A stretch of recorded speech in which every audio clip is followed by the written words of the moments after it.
এখন প্রশ্ন হলো, হাক্কানি আলেম কে? মায়েরা বোনেরা ভালো করে শুনে নিন, বাবাজিরা যুবক ভাইরা, হাক্কানি আলেম কে? সকলেই তো আমরা গালে দাড়ি মাথায় টুপি অনেক কিছু বলি, বাবা হাক্কানি আলেম কে? চলুন, আল্লাহ নবী বলে দিচ্ছেন হাক্কানি আলেমের পরিচয়। আল্লাহু আজওয়াদু জুদান ওয়ানা আজওয়াদু বানি আদম ওয়াজাদুহুম বাদি রাজুলুন আলিমা ইলমান হানাশরাহু ইয়াতি ইয়াউমাল কিয়ামাতি আমিরান ওয়াহিদা। এই হাদিসের সহজ সরল বাংলা মানেটা শুনুন।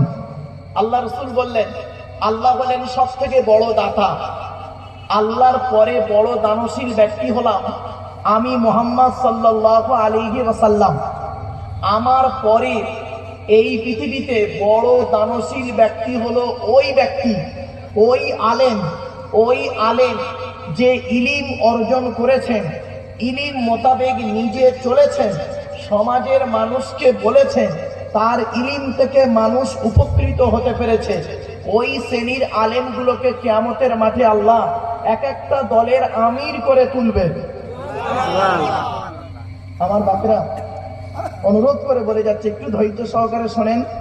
আল্লাহর কোরআন কাউকে ঠকায় না, নবীর হাদিস কাউকে ঠকাবেন না, চিন্তা নেই। একটু ধৈর্যের পরিচয় দিন। আপনারা দয়া করে কেউ যাবেন না।